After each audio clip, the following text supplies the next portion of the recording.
हैं जी। हमारे साथ राब्ता हो चुका है शेख गुलाम हसन साहब, जो चेयरपर्सन है board of school education Jammu Kashmir और सेक्रेटरी हैं। जनाब गुलाम हसन शेख साहब, अस्सलाम वालेकुम वरहमतुल्लाहि वबरकातुहू।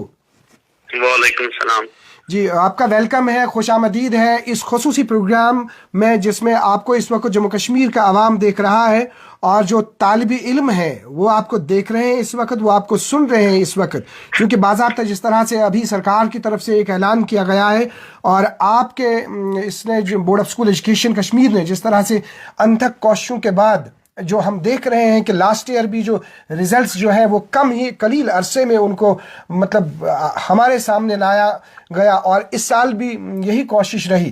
तो इसमें जो आपकी मेहनत है, सबसे पहले हम आपकी इस मेहनत को, आपके इस खुलूस को, इसको हम सैल्यूट करना चाहेंगे। और इसके पीछे कौन से मुहर्रिकात है, क्या कुछ किया जा रहा है, आपके तासुरात शेख गुलाम हसन साहब।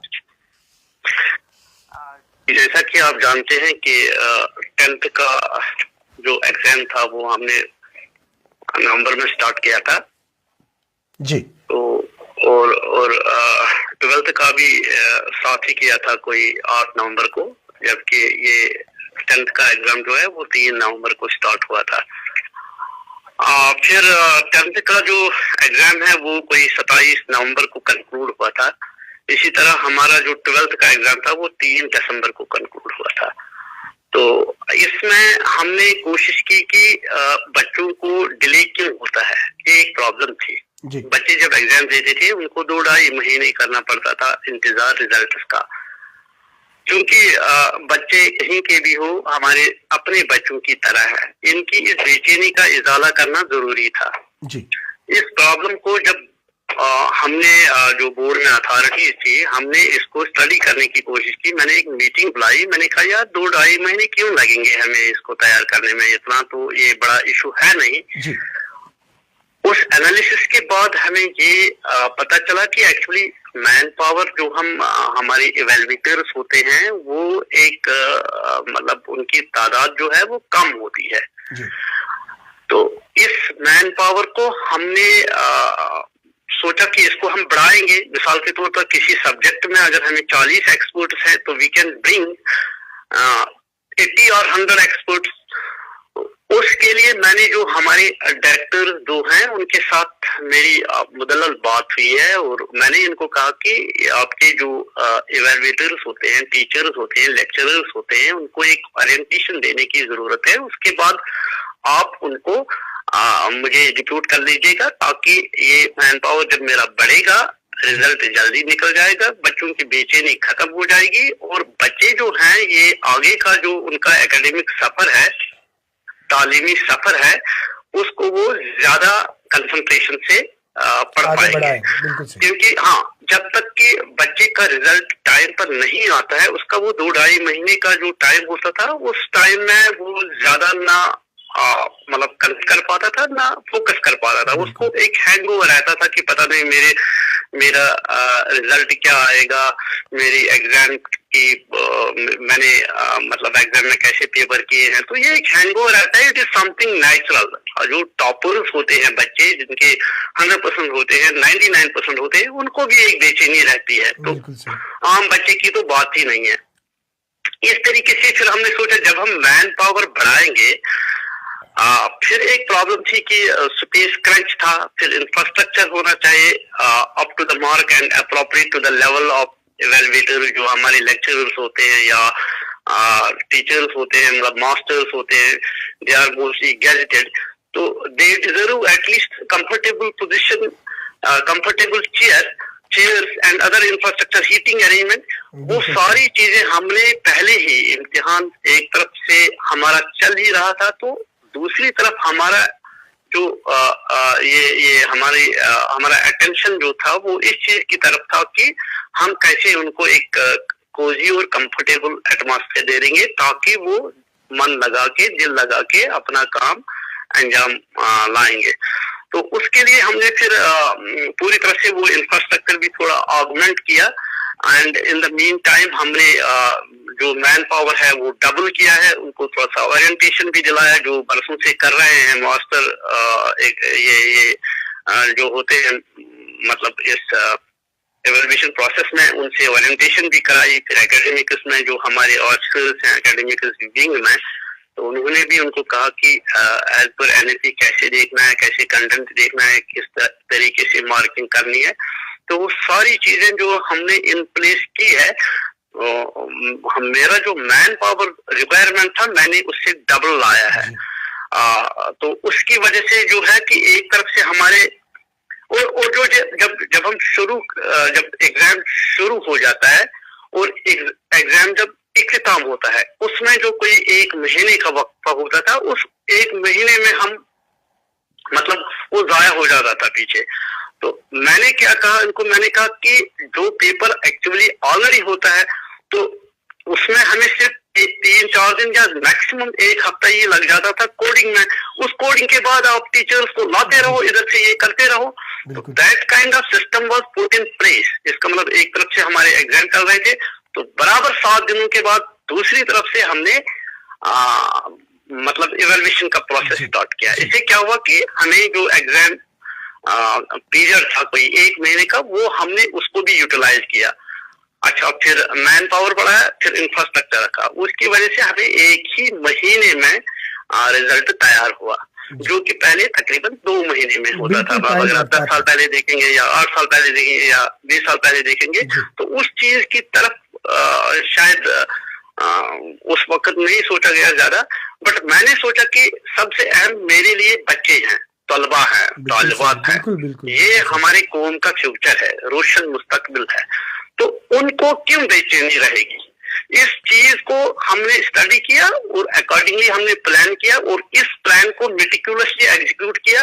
देखिए, गुलाम हसन शेख एज सेक्रेटरी और chairman is not important. My organisation, मेरे जो मुलाजिम हैं, मेरे जो ऑफिसर्स हैं, दे ऑल आर इम्पोर्टेंट। तो उनको उनकी कैपेसिटी बिल्डिंग के लिए हमने थोड़ा सा ये काम किया और राइट मैन को राइट प्लेस पर लगाया। अब किसी को किसी सपोज एग्जामिनेशन में महारत है तो he was deputed somewhere else where possibly his services were not optimally utilized. So what I found कि मैंने देखा कि जिसको जिस चीज में एक्सपर्टीज है उसको उधर ही लगाओ जी, ताकि वो अपना बेस्ट दे सके। बिल्कुल। तो वो 2-3 चीजें हमने उसमें स्टार्ट की हैं and the results are before you and before everybody, especially before our prime stakeholder, that is our student. एक खास बात आपसे जानना चाहेंगे, चूंकि जिस तरह से अभी आपने जिक्र किया कि इसमें किस तरह की हिकमत अमली अपनाई गई, वाकई तौर इसमें कोई दो राय नहीं है। इसमें बहुत सारे दोस्त जो जम्मू कश्मीर का अवाम इस वक्त आपको देख रहा है और बहुत सारे दोस्त आपको ये भी लिख रहे हैं, अभी कमेंट्स आपकी तरफ से आ रहे हैं कि बोर्ड ऑफ स्कूल एजुकेशन की तरफ से ये बहुत ही एक काबिल सराहना काम अंजाम दिया गया। जैसे खान शफीक साहब की हम जिक्र करेंगे, फैज़ो तेली साहब की जिक्र करेंगे, अब बाकी दोस्त जो भी आपको इस वक्त देख रहे हैं। 2 चीज़ें कुछ खास देखी गई आप जब अगर हम एग्ज़ाम की बात करें, क्योंकि कुछ लम्हे के बाद, कुछ वक्त के बाद अब फिर हम रिजल्ट के बाद की इश्यूज़ के हवाले से बात करेंगे, लेकिन इस चीज़ का रिस्पॉन्स ज़रूर चाहेंगे कि जो गैप इस वक्त हमने देखा जब मतलब मुख्तलिफ पेपर्स के दरमियान, वो गैप तसल्ली बख्श था। जो स्टूडेंट्स ने भी कहा कि पहली दफ़ा जो है हमें इस तरह का प्रिपरेशन के लिए टाइम मिला, नंबर 1। नंबर 2, जो मैथमेटिक्स का पेपर सबसे पहले रखा गया, उसमें किस तरह की राय आपने हासिल की है और ये कहाँ से ये 2 चीज़ें जो लाई गई, इस सिलसिले में थोड़ा सा बता दीजिए। देखिए, एक तो ये है कि पिछले रिजल्ट्स का जब मैंने एनालिसिस किया 2-3 बरसों से, मैं देख रहा हूँ कि मैथमेटिक्स में जो रिजल्ट परसेंटेज है वो थोड़ा ड्रॉप हो रही थी 10th में, not in 11th-12th, specially in 10th। क्योंकि जिसका मैथमेटिक्स थोड़ा वीक होता है वो 11th और 12th में वो सब्जेक्ट लेता ही नहीं है ना। सो उसके पास और ऑप्शन होते हैं, जैसे फुल मेडिकल, जैसे कॉमर्स, जैसे ह्यूमैनिटीज। तो अब ये चीज मैंने देखा कि अगर बीच में हम इसको रखेंगे तो उनको ज्यादा से ज्यादा 3 दिन मिलेंगे या हो सकता है 4 दिन मिलेंगे। बट अगर हम पहले ही इस सब्जेक्ट को रखेंगे तो ये 3 दिन के बजाय इसको 8 दिन या 10 दिन भी दे सकता है, depending upon his level of preparation and revision what ever plan he has already devised. तो उस चीज को हमने सोचा कि अगर हम पहले ही मैथमेटिक्स रखेंगे ताकि कुछ बच्चों को, नॉट ऑल, क्योंकि अल्लाह ताला ने हर एक बच्चे को मतलब एक सलाहियत से नवाजा होता है, किसी का मैथमेटिक्स में थोड़ा एप्टीट्यूड कम होता है, but he perform better in science, he perform better in social science. तो उस हिसाब से हमने देखा कि बेटर ये है कि अगर हम इसको पहले ही रखेंगे, जिनको थोड़ा ये मैथमेटिक्स थोड़ा फोबिया है वो 3 दिन के बजाय 10 दिन लगाए मैथमेटिक्स पढ़ने में। उसको पता है I am good in other subject से, साइंस से, सोशल साइंस से, हिंदी से, उर्दू। तो इसलिए हमने अपने विजडम के हिसाब से यही सोचा कि बेहतर रहेगा उन बच्चों के लिए कि हम पहले ही रखेंगे मैथमेटिक्स, और उसको काफी टाइम मिलेगा, काफी दिन मिलेंगे प्रिपरेशन करने के लिए। तो that was actually the plan and thank God अल्हम्दुलिल्लाह इट हैज वर्कड आउट। जी, एक खास रिएक्शन आपसे चाहिए, खास बात वो ये है कि जो सिलेबस के हवाले से जो कहा गया, जो आप जिस फॉर्मूला का आपने जिक्र भी इससे पहले किया, लेकिन आज एक दफा फिर जम्मू कश्मीर का आवाम, क्योंकि रिजल्ट जिस तरह से आने वाले हैं और उसमें अब बच्चों के खदशात जो है वो दूर हो जाएंगे, तो किस तरह का कैलकुलेशन है अगर हम सिलेबस की कटौती की बात करेंगे और अगर हम उन पैरामीटर्स की बात करेंगे जो बोर्ड ऑफ स्कूल एजुकेशन ने लगाए हैं? जी शेख गुलाम हसन साहब। देखिए, वो हमने 15% जो रिलैक्सेशन दी है, ये हमने ऐसे हवा में नहीं दी है। पहले हमने दोनों डायरेक्टर से एक्चुअली जब कुछ लोगों ने किया है, एडमिनिस्ट्रेटिव सेक्रेटरी जो हमारे राम निवास सर हैं उनको भी किया था अप्लाई, तो हमें भी बोर्ड में किया था कि हमें पूरा इस वक्त जो सेशन है वो कोई 6-7 महीने का ही रहा और उसमें भी डिसरप्शन हुई, whether it was in the shape of flash floods and then incessant rain and then of course heat wave and other things। अब उस चीज को जब हमने कहा कि हमने सोचा कि नहीं, बच्चे जो कह रहे हैं ये तो बात सही कह रहे हैं, इनको नॉर्मली अगर 10 महीने आते हैं तो इनको 7 ही महीने मिल गए, और 7 महीने में भी कोई 1 महीना 1.5 महीना उनका ये डिसरप्शन की वजह से जाया हुआ है। तो फिर मैंने सोचा कि खुद तो मैं डिसीजन नहीं ले सकता हूँ, अब सिलेबस किस हद तक कंप्लीट किया है, क्या इसका स्टेटस है, it is actually the domain of both directors of school education Kashmir and Jammu. तो इनको मेरी तरफ से चिट्ठी गई है, उनको मैंने रिक्वेस्ट किया कि आप मुझे बताइए कि क्या सिलेबस की क्या पोजीशन है, क्या स्टेटस है, कितने % कंप्लीट हुआ है, कितना रह गया है। तो उसके बेसिस पे वो जो रिपोर्ट उन्होंने फील्ड से लाए फ्रॉम चीफ एजुकेशन ऑफिसर, तो डायरेक्टर साहब ने अपने उन रिपोर्ट्स को बेस करके लिखा है कि इतना है हमारा स्टेटस। तो फिर हमने इसको एनालाइज किया, अपने इस पर डिस्कशन की, जो हमारी यहाँ एक कमेटी होती है उनके साथ सलाह मशवरा करने के बाद in the best of our wisdom we thought that it would be appropriate if we give 15% relaxation in syllabus. तो वो हमने वो actually in a way I should say that was right of the students, because instead of 10 months you are giving them just 7 months. आपको पता है 2025 में 2 exams हो गए, एक तो जो मार्च अप्रैल का सेशन था, फिर ये नवंबर दिसंबर का सेशन था। एग्जैक्टली हाँ, और वो रिजल्ट आया था उनका मई में। तो but this kind of thing will not be replicated in future, that is the reason कि हमने टाइम पर रिजल्ट निकाला, जैसे कि हम कल रिजल्ट निकाल रहे हैं 14 जनवरी को। अब बच्चों के पास काफी टाइम है, their exam is the next exam I mean annual exam would start by 20 October. तो अब उनके पास ये बहाना नहीं रहेगा कि हमारे पास भाई टाइम नहीं था। तो मैं कहना चाहूंगा कि आपकी वसातत से बच्चों को कि बच्चे इस बार रिजल्ट भी बेहतर है, तो आप अभी जो आपकी अगली क्लास जो है उस पर फोकस कर लीजिए। अपना सारा जो तवज्जो है, कंसंट्रेशन है, वो अब अपनी क्लास को सुधारने, पढ़ाई में, प्रिपरेशन में लगाएं, ताकि आपको आगे कोई दिक्कत ना आ जाए। तो यही हमारी इसमें मतलब अंडरस्टैंडिंग रही है। तो बाकी ये बच्चे डिजर्व कर रहे थे इस साल। ये उसमें कोई फार्मूला है कि जो आपने पिछली दफा शायद बताया था कि कुछ किस तरह से वो काउंट कर सकते हैं? हाँ, वो मैंने वो एक्चुअली क्या था, 15% आता है जो कि बच्चे को अपने मार्क्स आते हैं, ठीक है ना जी। तो उसको हम 1.1765 से करते हैं मल्टीप्लाई, ठीक है, उससे उनका वो 15% जो है वो उससे मीट हो जाता है, 1.1765 जो उनको अपना आया है। बट वो हमने रिजल्ट में ऑलरेडी किया, जो रिजल्ट में है ये फार्मूला के मुताबिक ही है। अब मिसाल के तौर पर अगर बच्चे को मतलब इसी में से सपोज बेहतर मार्क्स हैं, तो ये बेहतर है, इट इंक्लूड दिस 1.1765 फैक्टर, ठीक है। तो ये ऑलरेडी है, तो इससे नेचुरली थोड़ा सा रिजल्ट को इम्प्रूव करने में मदद मिली है। जी, बहुत सारे दोस्त हमें इस वक्त देख रहे हैं, चूंकि अब हम एक खास मुद्दे की और आ जाएंगे कि जो रिजल्ट के बाद जो इश्यूज होते हैं, जो बच्चों के खदशात होते हैं, जो बच्चों के क्वेरीज होती है, उस सिलसिले में हम बात करेंगे। बहुत सारे दोस्त इस वक्त जो हमें देख रहे हैं, जम्मू कश्मीर का आवाम देख रहा है। शब्बीर साहब हैं, ये फर्नीचर वर्कर्स से हैं, और इसके साथ साथ मुफज्जिल शब्बीर साहब अस्सलाम वालेकुम वरहमतुल्लाहि वबरकातुहू लिख रहे हैं। मोहम्मद अयूब साहब सलाम लिख रहे हैं। शब्बीर साहब माही तबूजी सलाम लिख रहे हैं। साथ में हमें इशफाक हुसैन साहब भी सलाम लिख रहे हैं, और शाह इकबाल साहब भी आपको सलाम लिख रहे हैं, शाह गुलाम हसन साहब। इसके साथ साथ खान जुनैरा लिख रही है कि ये किसी दूसरे सब्जेक्ट के हवाले से बात करना चाहते हैं। रफ़ीक अहमद डार साहब भी लिख रहे हैं, ये कह रहे हैं कि हमें सिंपैथी जो है वो बच्चों की ओर अपनाने की ज़रूरत है। शाह इकबाल शौकत साहब लिख रहे हैं। इरशाद मजीद साहब लिख रहे हैं कि ये रिज़ल्ट जो है वो हमें उस सिलसिले में नीट और इन बाकी चीज़ों की ये बात कर रहे हैं।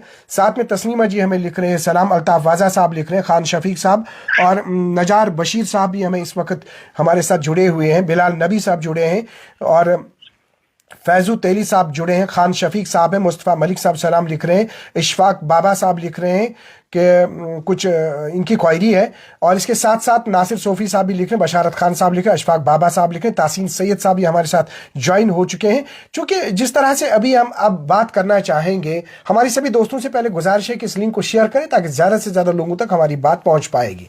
अब एक और गुजारिश है आपकी खिदमत में शेख गुलाम हसन साहब, वो ये है कि कल जब अब हमारे पास रिजल्ट्स आ जाएंगे, उसके बाद कुछ बच्चों के कुछ खदशात होते हैं, उनके कुछ इश्यूज होते हैं। चाहे अगर हम री एवेल्युएशन की बात करेंगे या जो रिजल्ट होता है, इसमें रिजल्ट में क्या क्या क्या होता है, इसमें थोड़ा सा आपसे तफसील जानने की कोशिश करेंगे।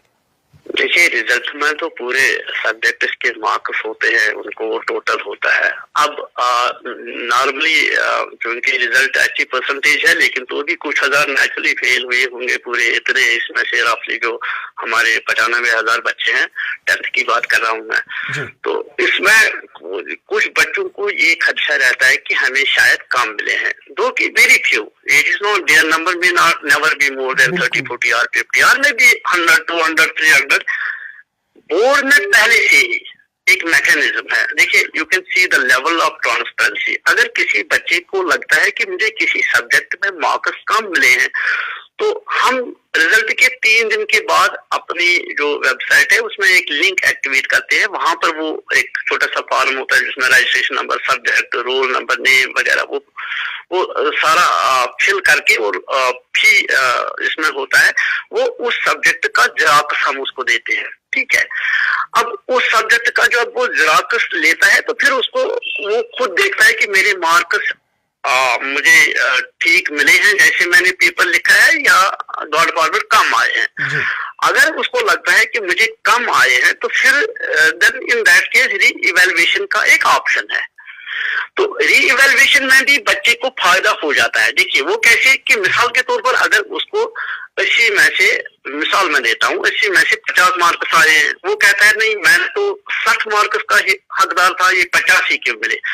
फिर हम री इवैल्यूएशन करते हैं, लेकिन अगर री इवैल्यूएशन में उसको 50 से फिर घटते हैं, तो वो जो मार्क्स घटते हैं उसको हम कंसिडर नहीं करते हैं, हम वही करते हैं जो उसको पहले मिले हैं। लेकिन अगर उसको ज्यादा मिलते हैं, 50 से मिसाल के तौर पर 80 में से 60 आते हैं, तो फिर 60 मार्क्स हम उसको वो देते हैं। मतलब that advantage we give to the student. तो उसमें ये उनको ऑप्शन एक रहता है, लेकिन ऐसे बच्चे बहुत कम होते हैं जिनको ये लगता है। उनको मैं यही कहना चाहूंगा कि already there is a system in place. अगर आपको लगता है किसी सब्जेक्ट में कम आए हैं, तो you can apply for the xerox and then subsequently for the reevaluation. उस री इवैल्यूएशन प्रोसेस में हम बाकायदा एक ट्रांसपेरेंट सिस्टम इन प्लेस है। तो हम कश्मीर के पेपर जो होते हैं वो उनको हम जम्मू भेज देते हैं, and we get them evaluated from Jammu, and vice versa जो जम्मू के पेपर्स होते हैं जो री इवैल्यूएशन के लिए अप्लाई करते हैं, उनको हम श्रीनगर कश्मीर में करते हैं री इवैल्यूएट। तो उसके बाद फिर टैली करते हैं कि भाई, फिर बच्चे को बोलते हैं कि भाई आपको पहले ये मार्क्स है, अब ये मार्क्स है। बट मोस्टली ये evaluation cases we have seen कि the percentage who get more marks is very less, insignificant. तो moral lesson के यही marks होते हैं, बट तो भी बच्चे का खदशा जो है, उसका डाउट जो है, इसको रिमूव करना बहुत जरूरी है और उसको तसल्ली वक्त से एक ऑप्शन मिलता है, जिस ऑप्शन को वो यूटिलाइज करके अपनी वो जो उसकी प्रॉब्लम होती है उसको रिजॉल्व कर लेता है। बच्चे को मैं यही कहना चाहूंगा कि बच्चे आप ऐसा है, अगर आपको लगता है you exercise that option of obtaining Xerox and then subsequently getting it re-evaluated. तो परेशान ना हो जाए, परेशान होने की कोई जरूरत नहीं है, तो उसमें ऑलरेडी है, बट बोर्ड ऑफिस में ना आए, उससे कुछ नहीं होगा बोर्ड ऑफिस में आने से। देखिए जब वो बोर्ड ऑफिस में आते हैं उनको लगता है कि शायद हमें अगले ही दिन ये हो जाएगा, ऐसा होता नहीं है। इसका एक बाकायदा प्रोसीजर है, ऑनलाइन प्रोसीजर है, घर बैठ के वो ये काम कर सकते हैं। बोर्ड ऑफिस में बराए करम मत आ जाएं, मत परेशान हो जाएं, और अदरवाइज भी बहुत ज्यादा सर्दी है, माइनस टेम्परेचर है, तो घरों में बैठे आराम से 3 दिन के बाद लिंक एक्टिवेट हो जाएगी। Let them exercise the option of obtaining xerox copies and reevaluation. इसमें फर्क क्या है, जैसे रीचेकिंग एंड री-इवैल्यूएशन, इसमें थोड़ा सा जो अंतर है वो किस तरह का अंतर है इसमें? नहीं, हमारे पास कोई अंतर इसमें नहीं है। रिचेक होता है, एक होता है किसी बच्चे को, मतलब ये rarest of the rare case, क्योंकि आपको पता है कि around these papers are in billions, है ना। कभी किसी पेपर में हो सकता है, कभी ये प्रॉब्लम हो सकती है। मिसाल के तौर पर इसमें मतलब जब इनको मार्क्स हम टोटल करते हैं, टोटलिंग में गलती हो सकती है, हालांकि इसका डबल चेक होता है पहले से, लेकिन तो भी पॉसिबिलिटी है, हो सकता है 50,000 में 1-2 हो ऐसे पेपर, हो भी सकता है। इंसान तो हाँ, वो रिचेक होता है, वो सरकारी तौर पर उसको रिचेक करते हैं, यार इसमें आपको 4 मार्क, इसमें 3, इसमें 2, इसमें 5, इसमें वो टोटल में अगर कोई गलती होती है, which is rare of the rare cases, normally होता नहीं है, बट वो रिचेक और री-इवैल्यूएशन में हम पेपर ही नया ही इवैल्यूएटर लाते हैं, वो नया ही देखता है, और पुराना हम उसको वॉश आउट करते हैं जो उसके मार्क्स दिए होते हैं पहले इवैल्यूएटर ने, ताकि उसको ये ना पता चले, फिर से कोडिंग होती है, ताकि इसको ये ना पता चले ये पेपर किसका है, ये कहाँ से आया है, ये किस रीजन से आया है। That kind of thing is ruled out and in a highly transparent manner we get it evaluated and the benefit of that evaluation is given to the students and candidates to their best satisfaction. जी, बहुत ही खूब अंदाज में आपने जनाब शेख गुलाम हसन साहब हमें समझाया कि रीचेकिंग और री-इवैल्यूएशन के हवाले से जो आपके पास सुविधा है, रिजल्ट निकलने के 3 दिन बाद आपने कहा ऑनलाइन वो सहूलत जो है वो दस्तयाब होगी, और जम्मू कश्मीर के बच्चे जो हैं, जो इवन जिन्होंने इन इम्तहानात में हिस्सा लिया होगा और जिनका खदशा होगा कि आया मेरा ये पेपर जो है इसमें ज़्यादा मार्क्स हो सकते हैं, वो 3 दिन के बाद ऑनलाइन अप्लाई कर सकते हैं और वो रीचेक करा सकते हैं। ये जिस तरह से अभी आपने कहा, और भी उसके बगैर भी कुछ ऐसे सवालात हैं, जैसे बहुत सारे दोस्त हमें और भी हमारे साथ जुड़ गए हैं, जैसे तारिक बिन रशीद साहब हमारे साथ अभी, खान नसीर साहब है, तारिक बिन रशीद साहब है, या इसके साथ साथ जो हम बात करना चाहेंगे गजनफर लट्टू साहब, शाह जावेद साहब। तो एक और बात यह है कि अगर हम देखते हैं कभी कभी कि जो अनफेयर मीन्स होता है, या उसके बगैर रिजल्ट में कौन कौन सी चीज़ें होती है, उसकी थोड़ा सा तफसील जानने की कोशिश करेंगे। रेपियर चो कैसे आसा, अनफेयर मीन्स चो आसा, क्या क्या चो आसा, क्या कौन कौन सी दिक्कतें हो सकती हैं उनके हवाले से। जी देखिए, इसमें 2-3 चीजें होती हैं। मोटे तौर पर मैं कहता हूँ अनफेयर मीन्स में, अनफेयर मीन्स में एक ये होता है कि कोई बच्चा क्या है कि वो उसको एग्जाम लिखते वक्त वो मतलब वो नकल जिसको हम कहते हैं कॉपीइंग करता है, कोई चिटली होती है साथ, तो एक होता है। फिर जो उसका वहां पे जो ये सुपरवाइजर होता है वो उस चीज को पिन करके भेजता है पेपर, और ऊपर से एक नोट लिखता है कि he was found copying while writing his paper. ठीक है, एक ये है। दूसरा ये अनफेयर मीन्स होता है कि कोई किसी को, हालांकि ये बहुत रेयर इंस्टेंसेस होती है but they do come in our notice. कोई मोबाइल ले जाता है साथ, तो फिर क्या करता है, इस मोबाइल से मतलब देखता है वो जो ऑब्जेक्टिव वगैरह जो होते हैं या छोटे क्वेश्चन जो होते हैं उनको देखते हैं, तो दिस इज अनदर। थर्ड ये है कि पेपर ये एक्सचेंज करते हैं, 2 बच्चे होते हैं उस पेपर में, एक बच्चे की मिसाल के तौर पर एक बच्चे का जो है मतलब स्टूडेंट नंबर 1 उसने क्या किया, वो स्टूडेंट नंबर 2 को अपना पेपर देता है, वो आधा लिखता है स्टूडेंट नंबर 2 और स्टूडेंट नंबर 1 दोनों पेपर में जो ये हैंड राइटिंग है ये मैच नहीं खाती है, ठीक है। तो ये भी होता है। And rarest of the rear cases, बहुत ही कम ऐसा होता है, कभी क्या होता है कि स्मगल करता है बच्चा पेपर को, बाहर जाता है तो मतलब वो कहता है जैसे मतलब वॉशरूम यूज करने के बहाने या किसी और बहाने से बाहर जाता है, तो वहां से वो अपना पेपर ले जाता है, वहां उधर से फिर 2 मिनट के लिए जाता है, वहां से आता है 1 घंटे के बाद। अब सुपरवाइजर उन 40 या 50 बच्चों को छोड़कर उसके पीछे तो नहीं जा सकता है वॉशरूम में, उसको बाकी बच्चों को देखना है। तो ये 3-4 किस्म के अनफेयर मीन्स हैं। उसमें हमने ऑलरेडी जो भी ये यूएफएम केसेस होते हैं उसमें एक कमेटी होती है ज्वाइंट सेक्रेटरी की सरबराही में, तो वो उसमें डिसीजन करते हैं। उसमें हमारे ये ज्वाइंट डायरेक्टर साहब भी होते हैं स्कूल एजुकेशन डिपार्टमेंट के, फिर सीईओ 2-3 हैं और 1-2 एजुकेशनिस्ट होते हैं जो उस कमेटी के मेंबर्स हैं। वो nature of the UFM unfair means case देखकर वो उसमें वो पनिशमेंट देते हैं, चाहे पेपर कैंसिल करते हैं या फिर पूरा एग्जाम कैंसिल करते हैं, तो इस किस्म का पनिशमेंट वो देते हैं और रिजल्ट में वही आ जाएगा, यूएफएम पेपर कैंसल्ड है, ठीक है।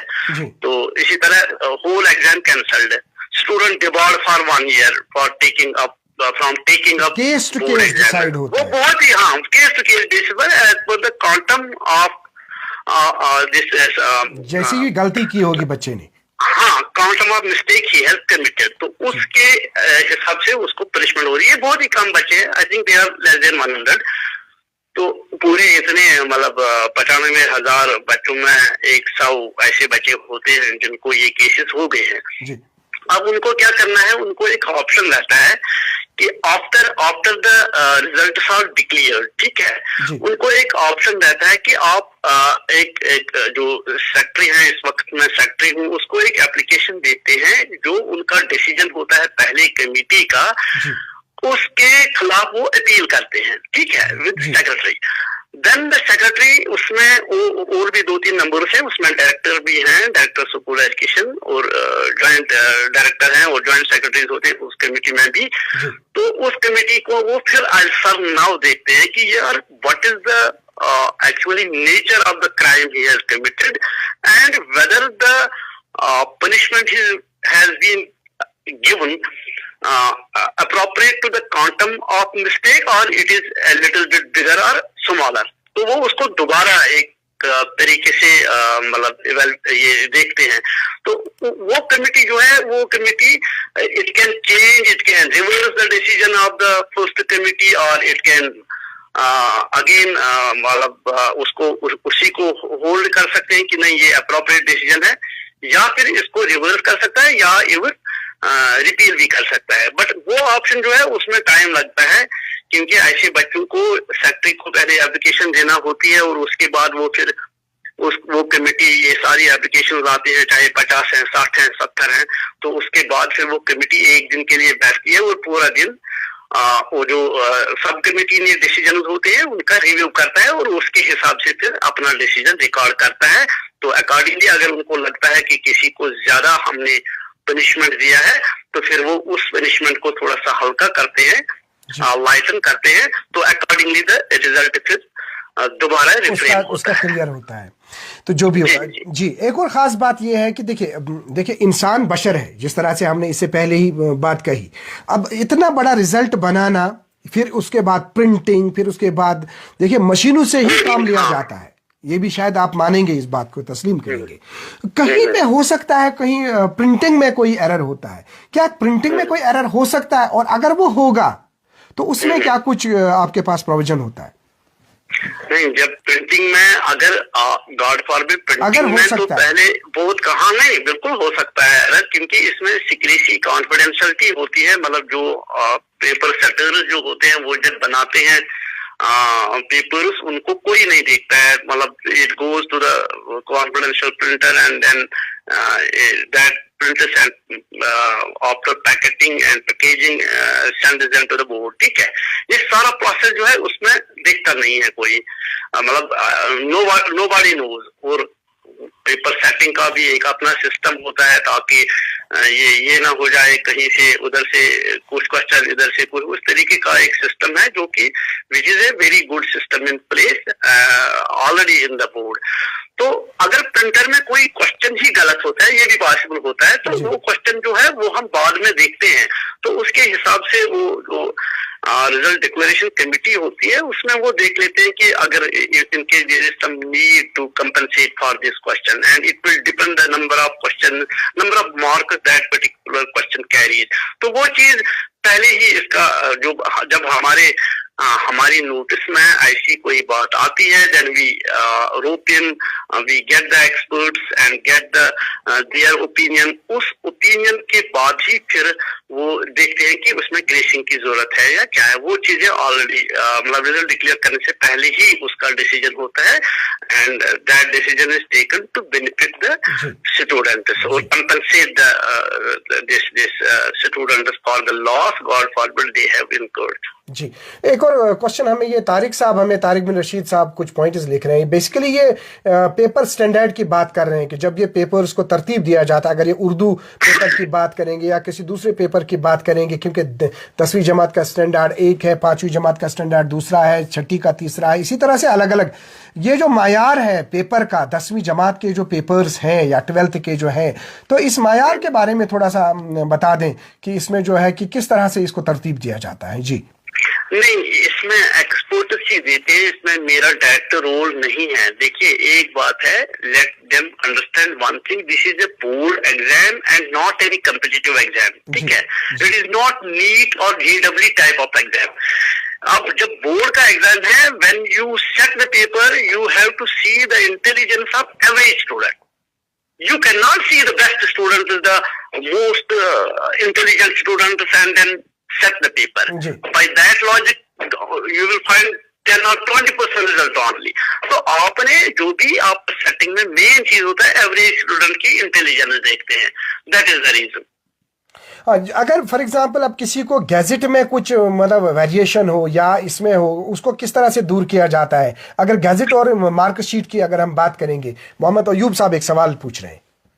देखिए पहले तो वैसा होता नहीं है, बट अगर ऐसा होता है कि अगर गैजेट में भी वेरिएशन है, उसमें वेरिएशन होती है, तो फिर अगेन हमारा जो कोडिंग सिस्टम होता है तो हम देखते हैं कि where this mistake has actually occurred, is it at coding level, जब कोडिंग ऑप्शन इसमें कोडिंग की है और प्रिंटिंग लेवल, तो उसको हम फिर सेट करते हैं और एक्चुअल वो उस पेपर को ट्रेस करके हम देखते हैं उसके कितने मार्क्स हैं, फिर कहाँ पे गलती हो गई है, चाहे गैजेट बनाने में गलती हो गई है या फिर मार्क्स कार्ड बनाते वक्त। तो हम जो भी उस पेपर में एक्चुअल मार्क्स होते हैं तो उसके हिसाब से उसकी रेक्टिफिकेशन होती है। Neither gadget nor marks card is important while resolving such issues. What is important is to actually trace the paper and see how many marks the evaluator has already given to the student. So whether those marks have been properly reflected, and if the mistake has occurred, whether it is transcriptional error, ये gadget में हुई है या उसमें हुई है, तो उसके बेसिस पे ऐसे केसेस रिजॉल्व होते हैं। अब एक खास मौजू की और हम बढ़ेंगे। नाज़रीन मोहतरम, जिस तरह से अभी बहुत सारे लोग हमें देख रहे हैं, जम्मू कश्मीर का पूरा आवाम इस वक्त देख रहे हैं, बच्चे इस वक्त वॉच कर रहे हैं खुसूसी प्रोग्राम को, जिसमें आपको इन्फॉर्मेशन दी जाती है कि जो एग्जामिन रिजल्ट के बाद जो इशूज़ होते हैं बच्चों के, वो कित मन पे पात अकी जाएगा सुन बे जाए, मगर आज छुन उस सिस्टम के सरकार ने या मुतलिका डिपार्टमेंट ने जिस तरह से अभी हमें कहा कि जो हमारे इस वक्त शेख गुलाम हसन साहब जो ऑनलाइन हमारे साथ बात कर रहे हैं इस सिलसिले में, तो जिस तरह से फैसिलिटीज रखी गई है, मगर एक खास चीज, नज़ीर कुरैशी साहब भी हमारे साथ जुड़े हैं, सलाम लिख रहे हैं आपकी खिदमत में। तो एक और मुद्दे की ओर हम बढ़ना चाहेंगे, चूंकि अब बाज़ाब्ता अब रिजल्ट्स आ रहे हैं, रिजल्ट्स में हम एक और चीज देख, एजाज मल्ला साहब नूरबाग से सलाम लिख रहे हैं, वो भी हमारे साथ अब ये हो गए। वानी एजाज साहब लिख रहे हैं कि उन्होंने 15% रिलैक्सेशन के हवाले से ऑलरेडी बात की गई, तो नूरबाग से एजाज मल्ला साहब है। नाज़रीन मोहतरम, खास कहता आवा रिजल्ट पगह, मगर पगह शामस क्या हाल आसि गरन मज, यह खास मुद्दा वन, तिकाज यथ कंपिटिशन दौर मज पत वन गसान हज। अस ये और बच्चे यमान ये रिजल्ट वुचान मे कर अम ब्रो गुजारिश तुम करतो तुम अमिस बच्चे सिंदिस बुथस कुन नजर करान यमन मार्क्स मत तो गुजरावान। तो ये खास मुद्दा है, इसमें आपसे सर गुजारिश है कि आपकी तरफ से अगर जम्मू कश्मीर के अवाम को, वालिदैन को, बच्चों को एक खास मैसेज आपकी तरफ से जाएगी। काइंडली गुलाम हसन शेख साहब आप मुखातिब हो जाइए जम्मू कश्मीर के अवाम को और पेरेंट्स को इस खास मुद्दे के सिलसिले में। जी देखिए, एक बात है, बच्चा जिसको जितनी कैपेसिटी होती है और जितना वो हार्ड वर्क करता है और जितना उसको स्कूल में माहौल मिलता है पढ़ाई करने के लिए, उस हिसाब से उसके मार्क्स आते हैं। ठीक है, मार्क्स अच्छा लाना, ज्यादा लाना, हाई परसेंटेज लाना, यस, ये इतना दर्शाता है कि बच्चे ने मेहनत की है। ठीक है, तो जरूरी नहीं है कि ये ज्यादा इंटेलिजेंट है और जिसने 10% कम लाए हैं कि वो कम इंटेलिजेंट है। हाँ, इतना मैं जरूर कहूंगा कि जिसकी परसेंटेज अच्छी है वो मेटिकुलस बच्चा है, केयरफुल बच्चा है, उसको ये परेशानी रही है कि मेरा ये कंसेप्ट भी क्लियर हो गया, वो कंसेप्ट भी क्लियर हो गया, वो सिलेबस भी मैंने पढ़ा, इधर भी मैंने, मतलब उसने अपने हिसाब से ज्यादा मेहनत की है। But intelligence is all together different thing. मिसाल के तौर पर कुछ बच्चे होते हैं वो ज्यादा मेहनत नहीं करते हैं किसी स्टेज पर, से 10th में नहीं करेंगे ज्यादा मेहनत, 11th में नहीं करेंगे ज्यादा मेहनत, तो इससे ये नहीं मतलब हो गया कि वो कोई कॉम्पिटिटिव एग्जाम नहीं क्वालिफाई करेगा। लेकिन एक चीज मैंने जरूर देखी है, देखिए, एक चीज जो मैंने ऑब्जर्व की है कि there is a positive relation between scoring well and then cracking NEET. ठीक है, मतलब जो भी, मैं ओपन मेरिट की बात करूंगा, जो भी मिसाल के तौर पर नीट या जेडब्ल्यू सपोज क्वालिफाई करता है, ओपन मेरिट में कहूंगा 400 से कम उसको 500 में कभी मार्क्स नहीं होंगे। अगर होगा, हो सकता है 100 में एक आध होगा, अदरवाइज वरना नहीं। So there is a positive correlationship जो हमें मानना पड़ेगा कि जनरली जो काबिल बच्चे हैं, मेहनती बच्चे हैं, उनकी परसेंटेज भी अच्छी होती है। General not necessarily they might be topper, may be they may not get 99%, but they will get 90%, they will stuck somewhere suppose 85%। ये जनरल है। उसके अलावा कुछ बच्चे ऐसे भी होते हैं जिनका पहले से 9th से ही फोकस होता है कि यार मुझे नीट क्रैक करना है, या मुझे IAS करना है, या मुझे JKAS करना है, या मुझे JEE करना है, या मुझे कोई और एग्जाम करना है। तो वो बोर्ड एग्जाम से ऊपर सोचता है। हो सकता है वो उसके बोर्ड में कम भी मार्क्स हो, लेकिन ओवरऑल उसकी नॉलेज बहुत ज्यादा होती है। तो वो उसका पहले से ही सेट गोल होता है कि मुझे कौन सा मतलब एग्जाम असली करना है, जिस पर मुझे पहले से ही फोकस करना चाहिए। बट इसलिए उसमें ये जरूरी नहीं है किसी बच्चे के मार्क्स कम है तो वो कोई एग्जाम नहीं क्वालिफाई कर पाएगा, या वो अच्छा इंसान नहीं बन सकता है, या वो जिंदगी में और कोई काम है नहीं। इसके साथ इसकी रिलेशन नहीं है। व्हाट इज इम्पोर्टेंट कि देखिए, बच्चे को खुद भी पता नहीं होता है कि मेरी कितनी सलाहियतें हैं। मैं बार बार ये बात कहता हूँ कि एक अच्छा टीचर जो होता है उसको पहले क्लास में ये अंदाजा होना चाहिए कि मेरे बच्चे में इनहेरेंट कैपेबिलिटी किस चीज की तरफ है। ठीक है, इसी तरह suppose skill education, vocational education is there, तो कोई मिसाल के तौर पर अच्छा प्लम्बर बन सकता है, उसको शुरू से ही वो अगर उस लाइन की तरफ लिया जाए वो हमारा बेस्ट इंजीनियर बन सकता है कल। तो इसी तरह किसी को मिसाल के तौर पर टूरिज्म की तरह टूरिस्ट गाइड बन सकता है बेहतरीन, वो लाखों में कमा सकता है। तो हाई एंड जो टूरिस्ट होते हैं वो उनकी तरफ, उनके साथ वो अपना कम्युनिकेशन स्किल कैसे बढ़ाएं, उनकी रगबत बढ़ाएं, या बाकी टूरिज्म को कैसे प्रमोट करें, उसका उसी की तरफ रगबत होती है। वो जिसको हम कहते हैं एप्टीट्यूड, इनहेरेंट मतलब वो किसी चीज का कुदरती तौर पर रुझान होता है किसी चीज की तरफ। एक अच्छे टीचर के लिए ये जरूरी क्लास में देखना होता है। इसी तरह किसी को मैथमेटिक्स होता है तो वो किसी को मतलब सोशल साइंस की तरफ होता है, वो अच्छा वकील बन सकता है, अच्छा जज बन सकता है, अच्छा मतलब क्या कहते हैं इसको, किसी और शोबे में जा सकता है, लेक्चरर बन सकता है, टीचर बन सकता है। तो that is very important actually to spot the talent. For a teacher it is very important to spot the talent and the propensity and the what you call it this ना, ये जो inclination क्या है बच्चे की, and then to chisel that talent to facilitate child's ultimate goal. तो ये एक टीचर का काम होता है। हमारे टीचर माशाल्लाह अच्छे काबिल है, ऐसी बात है नहीं। उनकी ये कि वक्तन फौक्तन ये जो उनका वो कैपेसिटी बिल्डिंग भी होती रहती है, मतलब स्कूल एजुकेशन डिपार्टमेंट करता है, सर्ट भी करता है, तो उस हिसाब से वो चीज होती रहती है। तो इसलिए हमारे बच्चे अगर अच्छा करते हैं तो इट इज इसका क्रेडिट जाता है हमारे टीचरों को, हमारे लेक्चरर्स को। इट्स नॉट लाइक दैट, चाहे गवर्नमेंट सेक्टर में हो या प्राइवेट सेक्टर में हो। तो ये चीज है, ये चीज हमें देखना पड़ेगी कि बच्चा क्या चाहता है, बच्चे को नेचुरल इंक्लिनेशन किस तरफ है। जी, कुछ और मैसेजेस आपसे चाहिए क्योंकि कंक्लूड हम करेंगे। आपका बहुत वक्त हमने ले लिया, लेकिन जम्मू कश्मीर का आवाम बाज़ाब्ता देख रहा है कि हमारे देखने वाले बढ़ रहे हैं। कुछ सवालात इस तरह से आ रहे हैं हमें, वो ये चीज़ कि देखिए, अगर हम देखेंगे ज़्यादातर घरों में जो ये रिज़ल्ट सुनने की जो ज़्यादा बेताबी होती है, मुझे लगता है माओं को ज़्यादातर वो फिक्र भी रहती है ना, माओं को बच्चों के हवाले से, उनकी शफकत, उनकी मोहब्बत। तो एक पैगाम आपकी तरफ से माओं के लिए चाहिए जनाब शेख गुलाम हसन साहब, फिर एक और मुद्दे पे बात करेंगे, तो फिर कंक्लूड करेंगे। जी देखिए, माओं को क्या ही कहना है, उनके जिगर के टुकड़े होते हैं बच्चे। तो मैं यही कहूंगा, क्योंकि जब अल्लाह ताला मिसाल देता है, वो भी कहता है कि मेरी मोहब्बत जो है मुझे अपने बंदों के तई वो माँ से 70 गुना ज्यादा है। ठीक है, तो उधर से हमें अंदाजा होना चाहिए कि माँ की किस कदर एक मोहब्बत और रगबत होती है अपने बच्चे के लिए। तो उन माओं को मेरा सलाम है जिन्होंने पहले मेहनत करके अपने बच्चों को पढ़ाया है और तालीम की तरफ उनको रागिब किया है, उनको मेरा सलाम है। लेकिन इतना जरूर कहना चाहता हूँ उन माओं को, मेरी बहनें हैं वो, कि बराए करम बच्चे को सिर्फ एनकरेज करें। डिस्करेज करने से कुछ नहीं होता है।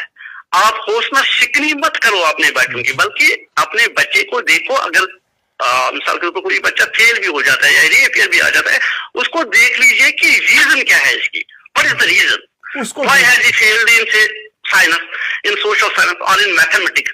तो क्या फोबिया है उसको, फिर उस बच्चे को एनकरेज करें। बच्चे ऐसी बात नहीं है, आप तो एक एग्जाम में एक सब्जेक्ट है तो क्या हुआ। मैं ये मिसाल देना चाहता हूँ, मैंने ऐसे अपनी जिंदगी में scores of people I have seen जिनका 10th में फेल हुए थे या फिर रीअपियर आया था, लेकिन 11वीं 12वीं के बाद फिर उन्होंने ऐसी मेहनत की या अपना फील्ड जब उन्होंने संभाला तो उसमें उन्होंने एक्सेल किया है। तो ये चीज भी मैंने देखी है। इसलिए माओं को यही कहना चाहूंगा कि बच्चे को प्यार करो और प्यार से समझाओ, मोहब्बत से बच्चे समझते हैं। आजकल के बच्चे वो नहीं है जो आज से 50 साल पहले समझते नहीं है, वो हमसे ज्यादा शार्प है। उनको अगर हम मोहब्बत से समझाते हैं या मतलब प्यार से समझाते हैं, समझ लेते हैं, ऐसी बात नहीं है, समझ लेते हैं। जी, एक और ख़ास मैसेज जनाब शेख गुलाम हसन साहब आपकी ओर से। कहीं कहीं देखा गया है कि बच्चों को कुछ लालच दी जाती है कि अगर आपने इतने मार्क्स लाए तो आपको ये चीज़ दी जाएगी, ये गाड़ी दी जाएगी, ये मोबाइल दिया जाएगा। लेकिन मुझे लगता है कि इस ट्रेंड को तब्दील करने की ज़रूरत है। आपके किस तरह के तासुरात हैं इस सिलसिले में जनाब शेख गुलाम हसन साहब? देखिए, मैं एक बात बताना चाहूंगा, ये आप कंडीशनल मत बनाओ बच्चे को आप मनी माइंडेड इससे बनाते हैं, है ना, कि आप ये करेंगे तो वो देंगे, ये करेंगे तो वो देंगे, ये चीज आपके लिए लाएंगे। यार, माँ बाप का जो भी होता है वो बच्चे के लिए ही होता है, लेकिन बच्चे को ये मनी माइंडेडनेस पहले से ही क्यों क्रिएट करनी है। उसको ये बताओ पहले कि आपको अच्छा इंसान बनना है और अच्छा इंसान बनने के बाद आपको अपनी टांगों पर खड़ा होना है। Whatever we have, that is for us. Yes, you are part of our family, you are part of our life. लेकिन आपको अपनी दुनिया खुद ढूंढनी पड़ेगी, आपको खुद अपनी टांगों पर खड़ा होना पड़ेगा। और ऐसे माँ बाप को मैं यही कहना चाहूंगा कि अगर आप वाकई बच्चे के साथ प्यार करते हैं तो बच्चे को अपनी टांगों पर खड़ा करना सिखाओ, न कि आप अलग अलग चीजें उनको दे दें, वो गिफ्ट दे दें। बस अगर बच्चे को आपने if you somehow have succeeded in just inculcating this sense in your children that you have to stand on your legs, become a good citizen of the country and contribute apart from your this family and other things, towards nation building, towards social development, तो इन चीजों को अगर हमने बच्चे को किसी तरीके से ये बात समझाई, so we are successful parents. ये नहीं देना उसको, अगर ये चीज होता है, देखिए नेचुरल चीज है, जितना आप फैसिलिटेट करोगे ना बच्चे को ज्यादा in terms of giving him gifts and all that, वो कहेगा सर लाइफ ऐसी है यार, मेरे बाप के पास ये है, मेरी माँ के पास ये चीज है, वो भी है, वो उसको वो अपनी जो उसको सलाहियतें होती हैं उन सलाहियतों को उभारने में नाकाम होता है. दिस इज माय ऑब्जर्वेशन कि बच्चे को सिर्फ ये एहसास होना चाहिए कि मुझे अपनी टांगों पर खड़ा होना है, and I have to contribute towards my family, to my society and for the nation as a whole. जी रोजी फातिमा जी हमें वहाँ से सलाम लिख रही है, और इसके साथ साथ जो है ये फैसल साहब लिख रहे हैं, हमें गुलाम कादिर जिलानी साहब लिख रहे हैं, और इसके साथ साथ हमें एक और सवाल नज़ीर कुरैशी साहब की तरफ से ये आ रहा है नेशनल एजुकेशन पॉलिसी के हवाले से. खुर्शीद मलिक साहब लिख रहे हैं कि बहुत खूब है. बशीर डार साहब लिखे, अजहर हाशमी साहब भी हमारे साथ जुड़े हुए हैं. और एक ख़ास बात जो ये कह रहे हैं वो ये चीज़ है कि अभी जिस तरह से नेशनल एजुकेशन पॉलिसी को वजूद में लाया गया, हम आखिर पर इस तरह का मैसेज आपकी तरफ से चाहिए. कुछ लोग ये भी जानना चाहते हैं कि जो रिजल्ट्स अब हमारे पास है नेशनल एजुकेशन पॉलिसी के वजूद में आने के बाद, इसकी इम्प्लीमेंटेशन क्योंकि अब रफ्ता रफ्ता हो रही है, तो क्या हम मानते हैं कि रिजल्ट जो है वो हौसला अफजा साबित हो सकते हैं? जी हाँ बिल्कुल, रिजल्ट हौसला अफजा है, और एनईपी भी यही कहती है कि result should not be such that students are discouraged from pursuing their education goals. ठीक है, तो उस हिसाब से मैंने पहले ही कहा कि रिजल्ट परसेंटेज पिछले बरसों से बेहतर है, वो बहुत बेहतर है, इसलिए बच्चे एनकरेज खुद ही हो जाते हैं. But there are lot many things in which need discussion face to face someday. In fact, if I find time, I will surely go. It will benefit my stakeholders, my students, जो हमारे बच्चे हैं उनको अगर फायदा हो तभी हम करेंगे. उसमें अगर आप एजुकेशन 2-3 को भी लाएंगे, मेरा सलाह यही रहेगा कि we will give our opinion what is better education and how it can be improved, keeping in view our own socio economic and geographical issues. वो सारी चीजें कभी डिस्कस करेंगे, उसमें शायद बेहतर नताइज निकलेंगे. तो मैं ज्यादा इसमें जाना नहीं चाहूंगा डीपली इसमें. Right now it's not appropriate time to discuss upon those things. Let us have a separate debate and discussion on such things.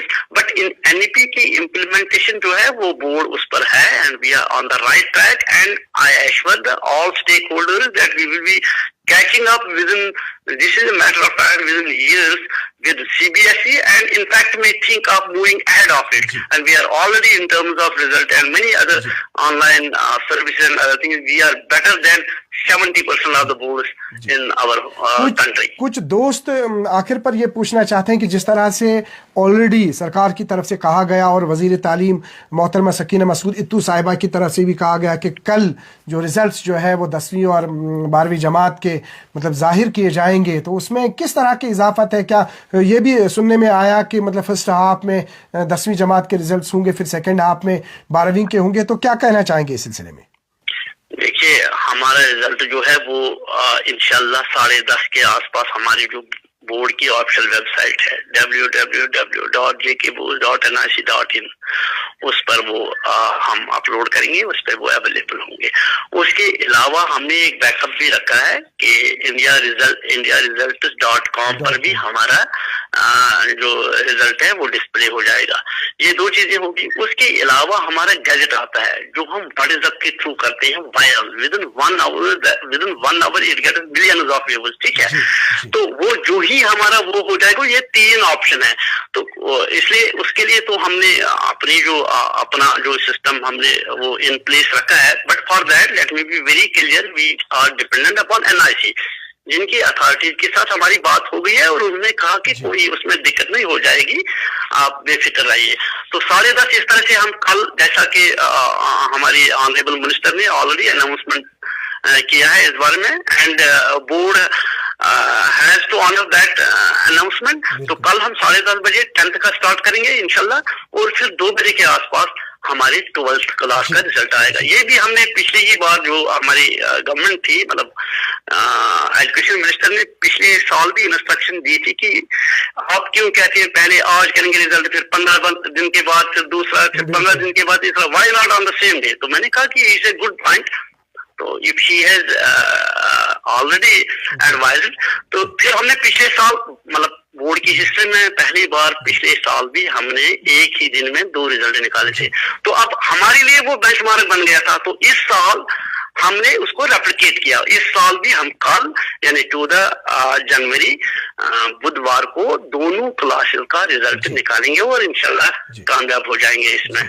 आखिरी मैसेज इस सिलसिले में, एक ये चीज कि जो कामयाब उम्मीदवार होंगे उनके लिए किस तरह की मैसेज मुबारकबादी की, और दूसरा एक दफा फिर आपकी जबान से सुनना चाहेंगे कि जिनका रिजल्ट में जो मतलब जिनको लगे कि कहीं कम मार्क्स है, कहीं कुछ है, तो उनको जो आपने 3 दिन के बाद कहा उसकी थोड़ा सा आखिर पर मैसेज, और आपका शुक्रिया करेंगे।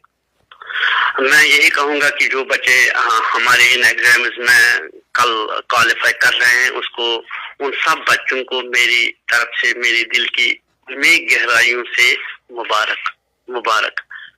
तो उसके अलावा मैं बताऊंगा उनको आगे बड़ा कुछ है। मैं पहले से ही कह रहा हूं कि बोर्ड एग्जाम में ज्यादा मार्क्स लेना या पास हो जाना, it is not a big milestone, दो इट इज इम्पोर्टेंट वन। क्योंकि अगर आपको सीढ़ी पे चलना है तो फर्स्ट स्टेप इज इम्पोर्टेंट और second step is equally important. तो टॉप पर जाने के लिए आपको steps first, second, third step से ही जाना पड़ेगा। इट इज सो आई से it is important milestone but it is not the big milestone. अब उन बच्चों को आगे भी मेहनत कंटिन्यू करनी है and it is not easy कि उसको सस्टेन करना अपनी हार्ड वर्क को। उसके लिए माँ बाप को ही आज ज्यादा मेहनत करना पड़ती है बच्चे को, ताकि बच्चे की इंटरेस्ट जो है वो बनी रहे। एक तो ये है। दूसरा, जो नाकाम होते हैं मेरे हिसाब से, मतलब उनको भी अल्लाह ताला ने यही दिया होता है कि आपको यार और मेहनत करने की जरूरत है। उनको अपनी वीकनेस पहले फिक्स करनी है। क्या वो स्क्रीन टाइम की वजह से भटके तो नहीं है, उनका डिस्ट्रैक्शन की वजह क्या है? Is it mobile, is it television, is it outside sports और समथिंग एल्स? तो वो माँ बाप को देखना है कि यार ये अगर उसको मोबाइल हमने दिया, ये सिर्फ मोबाइल तो ये नहीं देखता है हमारे हिसाब से, बैठा है रूम में बट पढ़ता कुछ भी नहीं है, मोबाइल देखता रहता है। तो ये सारी चीजें पेरेंट्स को देखना पड़ेगा कि वीकनेस अगर रही, what is the reason for this, what is the root cause for his weakness और फॉर हर वीकनेस। तो उस वीकनेस को देखने के बाद उसको फिक्स करना है, उसके साथ सलाह मशवरा करना है। 10th या 11th या 12th का बच्चा बड़ा होता है, वो अक्लमंद होता है, वो मतलब एक ठीक मैच्योरिटी होती है, वो एक लेवल की उसमें मैच्योरिटी होती है, वो बातें समझता है। तो उसको फिर थोड़ा सा हौसला देना है। हो सकता है वो कहते हैं ना, फेलियर्स और द ऑफ सक्सेस, तो वो हो सकता है ऊपर वाले ने उनको शायद वो डिस्ट्रैक्शन अगर वो अपनी जिंदगी में से निकालते हैं तो हो सकता है they will become toppers, है ना।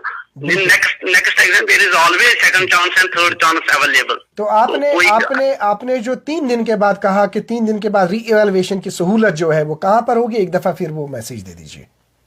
हाँ, मैंने कहा कि री इवैल्यूएशन की नहीं, री इवैल्यूएशन टेक्स टाइम, क्योंकि पहले हम जेरोक्स का करते हैं, पहले बच्चे जेरोक्स के लिए अप्लाई करते हैं, ठीक है। और वो जेरोक्स भी उनको सिर्फ 3 दिन के बाद लिंक दिया जाएगा या 4 दिन के बाद लिंक दिया जाएगा, तो वो अप्लाई करेंगे। Once they apply, it is not that instantly they will get paper. तो उसके लिए एक बाकायदा शेड्यूल बनता है। सपोज से 4000 बच्चे करते हैं अप्लाई, तो इन 4000 पेपरों को ढूंढना लाखों में, उसमें टाइम लगता है। फिर हम एक शेड्यूल बनाते हैं कि इस सीरियल से इस सीरियल जो बच्चे हैं वो आज आ जाएंगे ऑन ए स्पेसिफिक डेट, तो वो उस हिसाब से वो चलते रहेंगे। But in the mean time they should continue here education. चाहे किसी को डिवीजन इंप्रूवमेंट की जरूरत होगी या गॉड फॉरवर्ड फेल हुआ है या रेप ईयर आया है, तो उसको आगे वो वक्त जाया नहीं है। Once he has applied then you should stay tune to our website. He is guided कि आपको किस दिन आना है और किस दिन अपना पेपर ऑब्टेन करना है। तो उधर मैं यही रिक्वेस्ट करूँ कि बोर्ड ऑफिस में ना आ जाए, उधर हमें फुटफॉल कम होना चाहिए क्योंकि इंटरेक्शन का वहां पे है ही नहीं कोई chance. The reason being every facility is available online. तो why to just visit the board and just waste the time and resources? It is better to stay at home and apply online once the link is activated. आखिर पर आपको कहना चाहेंगे कि जिस तरह से आप जानते हैं कि जब कहीं पे कोई शादी होती है तो दूल्हे को मुबारकबाद करते हैं, लेकिन उसके साथ साथ मुबारकबाद करते हैं एहतमाम करने वाले को, जो उसके वालिद होते हैं, जो उसकी माँ होती है, जो उसका परिवार होता है। वाकई तौर जो रिजल्ट कल हमारे सामने आ रहे हैं उसका एहतमाम आप कर रहे हैं, आपके मुतलकीन कर रहे हैं।